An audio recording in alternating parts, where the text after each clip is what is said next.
Энэ залуучууд ингээд нэгдээд ингээ хотоогоо цэвэрлж штэ хаа. Тийм байна. Танд хэр санагдаж байна? Ямар сайхан юм. Одоо энэ залуучууд ингээд цэвэрлэх энэ ирээдүйн үнэн сайхан сэтгэл өндөр байна. Үнэн мундаг байна. Тий.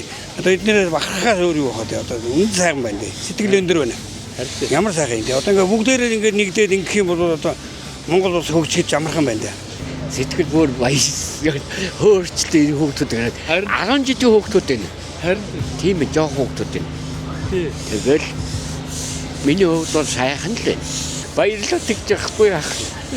Тэгээд энэ залуучуудтай хандаад юу гэж хэлмээр байна? Залуучуудтай хандаад одоо маш сайн байна гэд хүүхдүүд ингээд өөрийн сэтгэлээрээ ингээд үнэн сэтгэлээсээ ингээд сайхан ингээд гэрээ цэвэрлж байгаа юм шиг харагдлаа. За баяр ах нь өөх гадна. Манай үеийнхэн ч яг ингээд Монгол улсынхаа ирээдүй болж байгаа шүү дээ. Тэгээд тэгэхээр яг ингээд бид нэр ингээд өөрсдөө яг хийж ийж манай Монгол өөрсдөө яг цэвэрхэн байх болохоор тэгээд яг хобби ингээд талбай төвөр өдөр болгон бараг ирдэг. Тэгээ өөрийнхөө бас амьдардаг орон нутаг, газар нутгаа бас гоо цэвэрхэн байлгуудаас өөрсдөө ч тухтай бас гадаадын хүмүүс ч гэсэн харахад гоё нүдэнд дулаахан тий. Нэг тийм гоё тухтай орчинд бүрдэх юм болоо гэж бодсон.